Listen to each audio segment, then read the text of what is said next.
Episode 29। The penetration. कई नेबुलिन दिन की यात्रा के बाद लुमिन और आरा उस मिस्ट्री पॉइंट के पास पहुंच चुके थे। वो 75 क्यूसीजीबी की अदृश्य सेना अब दृश्यमान हो चुकी थी। नियो एक महान लोगोस राइट था, परंतु उस महान लोगोस राइट की शक्तियों की भी कुछ सीमा थी।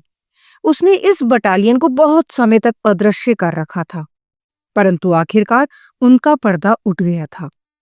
लुमिन और आरा ने देखा कि ये 75 क्यूसीजीबी की बटालियन पूरे मिस्ट्री पॉइंट को घेरे हुए थे। शायद वो उस मिस्ट्री पॉइंट की स्टडी कर रहे थे। अमाकारा ने उम्ब्रा, टेमिस्ट्रा और स्वयं मेकारा सभी के क्यूसीजीबी को एकत्रित किया हुआ है। लुमिन उस दृश्य को देखते हुए बोला, हाँ लुमिन, और मेरे विचार में अमाकारा स्वयं ही इस बटालियन को लीड कर रहा है। बिल्कुल आरा, क्योंकि अमाकारा के अलावा कोई भी इतनी बड़ी क्यूसीजीबी बटालियन को निर्देशित नहीं कर सकता। तो तुम क्या बोलते हो लुमिन? क्या हम अपनी फौज लेकर आए? नहीं आरा, पहले हमें यह समझना होगा कि इस अमाकारा का असली प्लान क्या है। तुम चाहो तो मैं अपने क्रोनिक फोटोनिक शक्ति से देख सकती हूँ कि यहाँ क्या हुआ था। ठीक है आरा, टेराफोस ने भी कहा था कि लावा के सर्विलांस शिप को अमाकारा ने ही नष्ट किया है। वो इस मिस्ट्री पॉइंट से कोई हथियार बनाना चाहता है। ठीक है लुमिन, मैं अपने क्रोनिक फोटोनिक शक्ति का आह्वान करती हूँ, आरा बोली और ध्यान मग्न हो गई। इस वक्त लुमिन और आरा अपने मानव रूप में अंतरिक्ष में स्थिर थे। उनके सामने मिस्ट्री पॉइंट को घेरे हुए 75 क्यूसीजीबी थे। आरा ने अपने आप को स्थिर किया और उन समस्त फोटोन से संपर्क स्थापित करने की कोशिश की जो उस मिस्ट्री पॉइंट के आसपास की घटनाओं को उसके सामने लाकर रख देंगे। आरा की दृष्टि अद्भुत थी। उसकी क्रोनिक फोटोनिक शक्ति अतुलनीय थी। आरा समय और प्रकाश के बीच रहती थी। इस शक्ति से वो अतीत के उन पलों को फिर से जीवित कर सकती थी जो प्रकाश के कणों में कैद है। ये कोई सामान्य भ्रम नहीं था। ये असल में उस पल को फिर से बुनना था जैसा वो वास्तव में हुआ था। आरा उन बिखरे हुए प्रकाश के कणों को इकट्ठा करती थी और उन्हें जोड़कर एक जीवन दृश्य बनाती थी। देखने वालों को लगता था जैसे समय में एक खिड़की खुल गई हो। चाहे वो कोई युद्ध का मैदान हो, बातचीत हो, अपराध हो या फिर कोई तारों का खास नजारा हो। हालांकि जैसे जैसे समय बीतता था, प्रकाश के कण बिखर जाते थे या खत्म हो जाते थे। बहुत पुराने दृश्य को देखना मुश्किल हो जाता था क्योंकि वो अस्पष्ट हो जाते थे। साथ ही इस शक्ति को इस्तेमाल करने में बहुत ज्यादा ऊर्जा लगती थी। 1 घंटे का दृश्य दिखाने से आरा कई दिनों तक कमजोर हो सकती थी। बड़े दृश्य दिखाने से वो लगभग मृत्यु के करीब पहुंच सकती थी। इसी प्रकार वो सिर्फ अतीत को दिखा सकती थी, परंतु उसे बदल नहीं सकती थी। ये दृश्य सिर्फ एक प्रतिबिंब थे। आरा की शक्ति स्थान पर भी निर्भर थी। उसे उस स्थान पर होना होता था जिस स्थान के आसपास की घटना वो देखना चाहती थी। साथ ही उस स्थान पर प्रकाश के कण को यदि नष्ट कर दिया गया हो तो वहां का दृश्य दिखाना असंभव था। उस स्थान पर जिस स्थान पर आरा और लुमिन मौजूद थे, वहां फ्लीट 62 और उस समय अदृश्य फ्लीट 75 के मध्य युद्ध हुआ था। साथ ही सर्विलांस शिप को भी पूरी तरह से वाष्पित कर दिया गया था।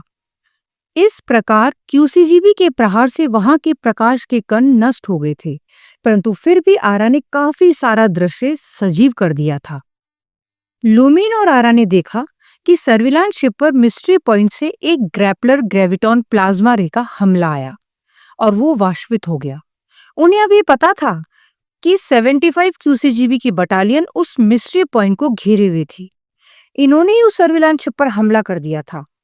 फिर आई फ्लीट 62 और पूरी फ्लीट 75 के अंदर एक सिरहन दौड़ पड़ी।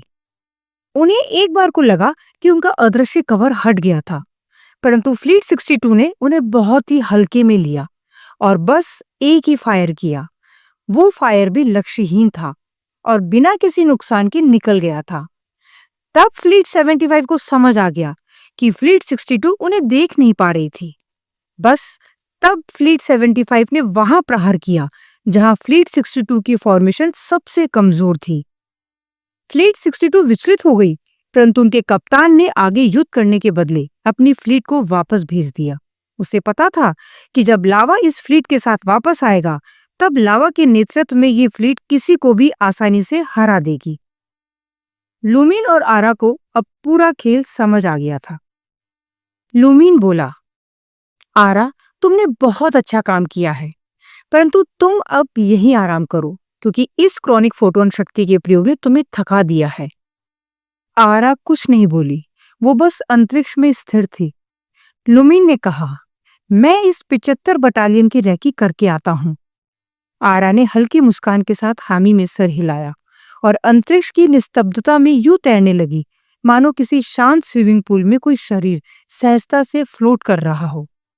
लुमीन ने अपनी आकृति बदल ली और उसका शरीर प्रकाश की किरण में परिवर्तित हो गया।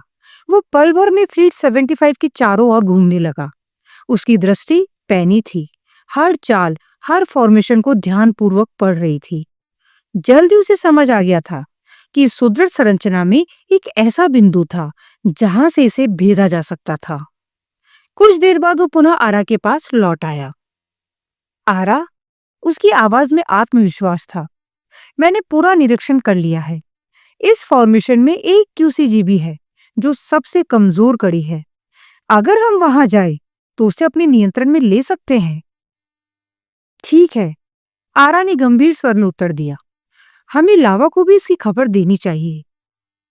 हाँ, लुमीन ने हामी भरी और तुरंत लावा से संपर्क स्थापित किया। लावा, मिस्ट्री पॉइंट के चारों ओर अमाकारा ने अपनी शक्ति का प्रदर्शन करते हुए 75 क्यूसीजीबी की एक महाविनाशक फ्लीट एकत्रित कर दी है। यही फ्लीट तुम्हारी सर्विलांस शिप को ध्वस्त कर चुकी है और इसी ने फ्लीट 62 के कप्तान की जान भी ले ली। अब हम इस फॉर्मेशन की सबसे कमजोर कड़ी, उसके एक क्यूसीजीबी को अपने नियंत्रण में लेने जा रहे हैं। तुम देर मत करो, अपनी फ्लीट 62 के बचे हुए क्यूसीजीबी को लेकर तुरंत यहाँ पहुंचो। हम सब मिलकर अमाकारा और उसकी अजय समझे जाने वाली फ्लीट को एक ऐसा सबक सिखाएंगे जिसे वो कभी भूल नहीं पाएगा। लुमीन ने लावा को संदेश भेज दिया था। उस संदेश को वहां तक पहुंचने में थोड़ा समय लगना ही था और उतने समय में लुमीन और आरा के पास केवल एक ही काम था, उस एक क्यूसीजीबी पर कब्जा स्थापित करना। हमें उन्हों को भी सूचना देनी चाहिए, आरा ने गंभीर स्वर में कहा। ठीक है, लुमीन ने सिर हिलाया। उसने तुरंत एक एन्क्रिप्टेड संदेश उन्हों तक भी पहुंचा दिया। कुछ नेबुलन दिनों की बात थी। लावा अपनी फ्लीट 62 के बचे हुए क्यूसीजीबी के साथ और उन्हों अपनी असीम शक्ति लेकर वहां पहुंचने ही वाले थे। अंतरिक्ष के अनंत मंच पर अब एक महायुद्ध की तैयारी पूरी हो चुकी थी। कौन विजय होगा, अमाकारा या लुमीन, ये कहना असंभव था। उधर इलुसारा के भव्य चमचमाते अस्पताल में जावा अब भी जीवन और मृत्यु के बीच झूल रहा था। अमाकारा तक ये खबर पहुंच चुकी थी कि जावा को नियो और मोटाज के बलिदान के कारण ओरोरिया से मुक्त करा लिया गया था। उसका गुस्सा और भय अब एक साथ प्रज्वलित हो उठे। अमाकारा जानता था कि उसका महान सेलेस्टियल वेपन, वो खतरनाक हथियार, जावा की सहायता के बिना नहीं बनाया जा सकता था। उसे समय चाहिए था, परंतु शायद समय ही उसके पास अब शेष नहीं था, क्योंकि लुमीन और आरा तैयार खड़ी थी। लावा की फ्लीट 62 गर्जना करती हुई आ रही थी और महाशक्ति उन्हों का आगमन होने वाला था। ये योद्धा न केवल अमाकारा को हराने की क्षमता रखते थे, बल्कि उसे मिस्ट्री पॉइंट से खदेड़कर वहां स्थायी अधिकार स्थापित करने का सामर्थ्य भी रखते थे। पर अमाकारा भी संकल्पित था। उसके लिए मिस्ट्री पॉइंट सिर्फ एक स्थान नहीं, बल्कि उसकी शक्ति का केंद्र था और वो इसे किसी भी कीमत पर छोड़ने को तैयार नहीं था। और इस तरह नेबुला एक ऐसे महायुद्ध की दहलीज पर थी जिसकी गूंज युगों तक सुनाई देने वाली थी।